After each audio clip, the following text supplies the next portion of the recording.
How we doing? Good. Good.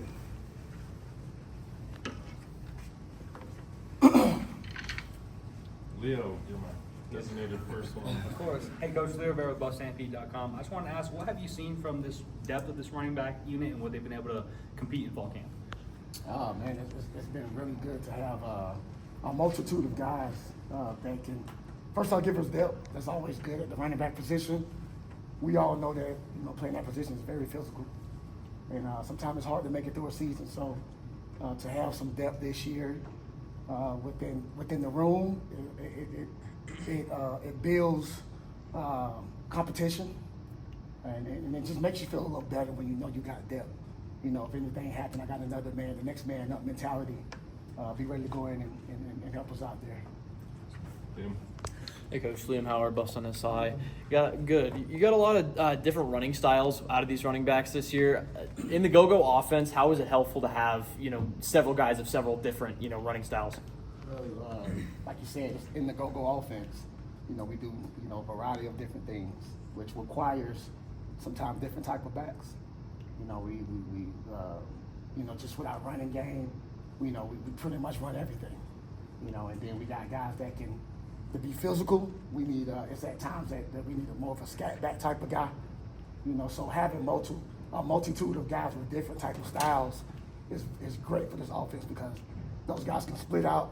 We can bring them in. If we need a physical 1 yard, the 2 yards, we got big guys. Like the Damian Henderson and the Richard Youngs, and then we got the speedsters. Like and the power guys like Michael Welch that he can be both. And we got the track hawks, that can make guys miss on the third level. Play a receiver before so he can catch well, as well as Jaquel Smith that can do a multitude of things as well. So it's always good in the go-go offense, especially with the multitude of formations and different styles of plays that we do. He's done a whole lot, man. This program was down, man, since he's came here. We're going to represent today. They got us. It's awesome, man. It's awesome what he's doing, man. And it's not about him all about just coaching, man. He's teaching these guys how to become good men, man. So that's what I love about it, man. After prime, it's night and day, man. All the way here. Memphis 10. Memphis 10 in this Dirty Dime. You already know what's up. Yo, Uncle Neely in the house. Neely, pregame show behind the scenes of everything. And why does he get that kind of access? Why does he get that kind of access? Because trust is involved. You would never get the kind of access you desire unless there's trust and relationship. You trying to put your phone back? Okay. Tell him what you're talking about. Tell Neely what you're talking about. And where's Neely? Neely in? You guys need to see Curtis or Neely to get some training so you understand how to articulate yourself on a national level. Last year this time, what Neely at? Neely just said that. Last year with his time. Who's a media man, as you all know. He's right here. I am right here. On the field. Here. Yep, on the field, in the end zone. Yeah. And everyone else over media is...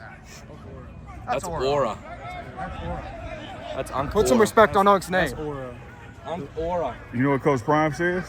What? It's about trust and relationship.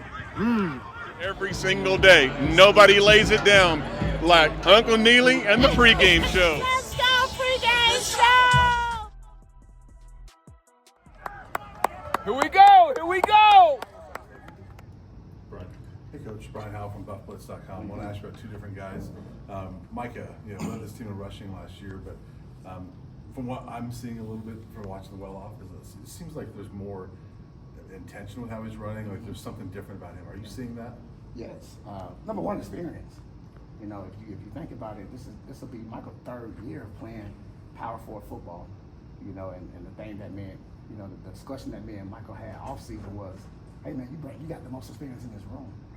So the game should start to slow down for you, and it should be a lot easier for you this year. But man, his work ethic from this off season to now, man, Michael put in a lot of work this year.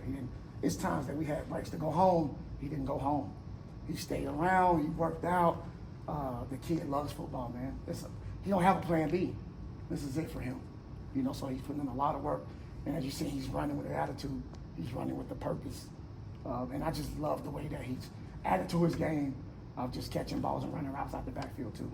And then just again going off of a bit of clips we see, but it seems like Richard Young is kind of starting to pop a little bit this week.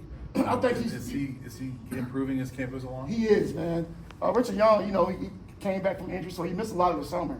And a lot of people don't understand that, like he missed a lot of the summer, which kind of had him behind a little bit. So now, he's starting to figure out the system, learn the system a lot more, and I think he's starting to get comfortable. So it's going to take some time for him, but he's growing every day. And I just told him, man, we just need you to be 1% better. Just need you to be 1% better each day. I think his confidence is starting to get there. His body is starting to feel good. And I think he'll come around.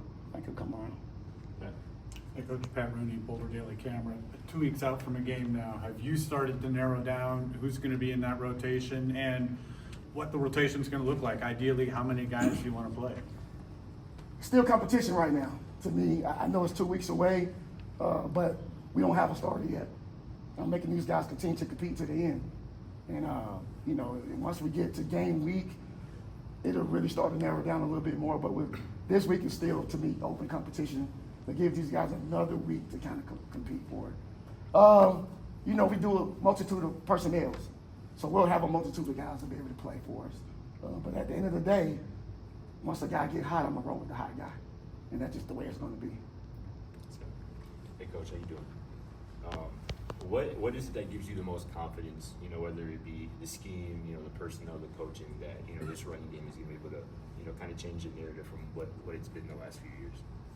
The work that we put in this offseason, like you could tell the hunger from the guys, just offensively in general.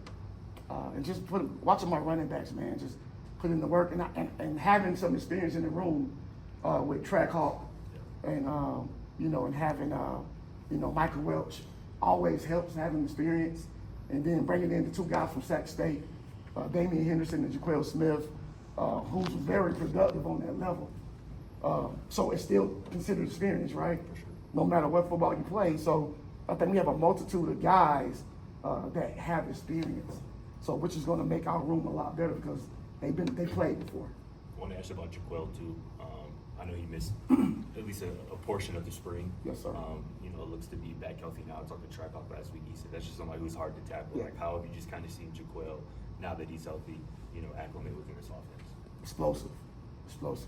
Jaquel's one of the guys where, he get the ball and you stand up if you're in the stands because at any given time he can go the distance. That's what I like about him. If he might make a mistake here, but man, out of the 3 carries, if he got 3 carries out of the 3 carries, I'm telling you, he's going to give you an explosive.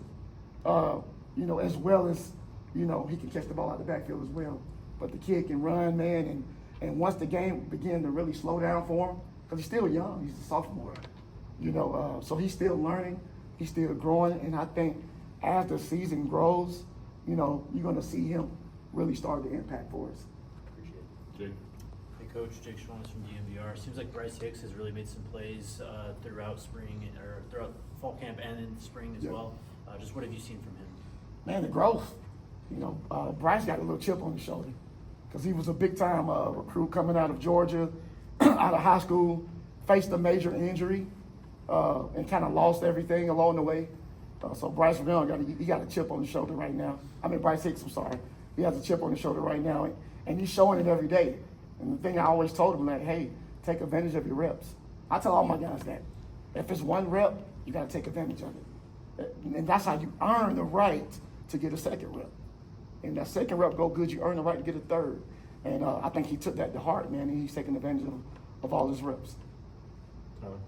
Coach, just curious where you guys are at just in terms of their understanding of the offense and their responsibilities. Obviously, Jaquel and Damian had a head start coming in here, but do you feel like all your guys at any given moment can go in and kind of know their assignment, at least going in a given week? Absolutely.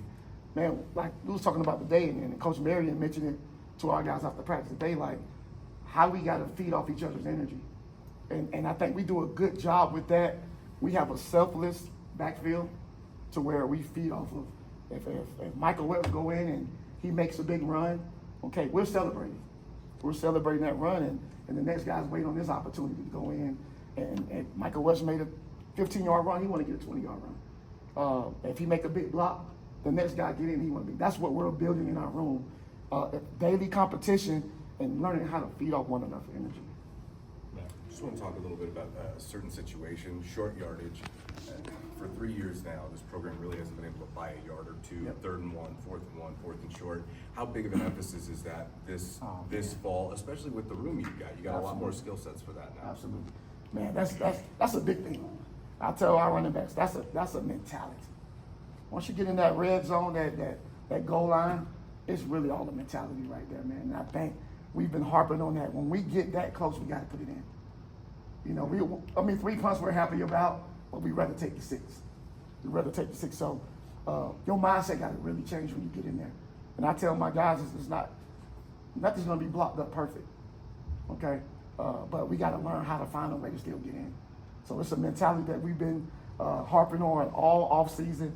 And when we're in practice, man, we make it a point of emphasis to make sure we get in, we find a way in there. But we got some guys that can punch it in. You know, so that's the beauty of it now. We got some bigger guys, and even Mike, man, he's small and compact. But I think any one of our guys can, you know, get in there. Half of our guys, they're pretty big and pretty strong pound for pound in the weight room. So that weight room got to transition to that part of the field. I wanted to follow up a little bit on something you said about the go-go offense. It seems like outside looking in from a football layman's perspective that this offense for running back is kind of, this is kind of like you have a field day here. There's 2 backs on the field a lot of times, you know, you're catching, you're receiving, you're moving all over. You just talked to you guys about what an opportunity this is. Absolutely, man. Like I told you guys earlier, man, I was smiling, you know, when Brendan Marion got the job because I knew his offense was built for running backs to have success. And we all should be motivated and we should be excited about this offense and this opportunity. I mean, to me, you don't need any more motivation, right? If I got to give you any more motivation about that, then you may be on the wrong team. You know, so I would have loved the beginning of the offense, man. You know, so I think we are excited and guys do understand the opportunity that we have in front of us. And now we just got to continue to put in the work and make sure, man, that we apply pressure. Thank you. Anything else for Coach? All right, appreciate you. Thank Appreciate you guys. Thank you for having me. Thanks, Coach.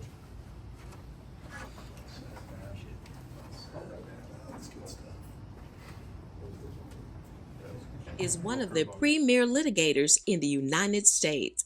Dedicated to furthering the values of Johnnie Cochran, Harris believes attorneys have a duty to restore voice to the silenced and give justice to the wronged. The reason that you are a member of the Cochran firm is that you share my commitment to excellence to our clients. Harris's success is credited to a set of core values shared by his team of attorneys, professionals, and staff. You've proven to me that you care and you want to do the best job for all of our clients. I'm here to make sure that they have a voice. Named one of the top 10 trucking lawyers with a $150 million settlement, Terrence Harris continues to prove that he is committed to obtaining the best possible outcome for his clients.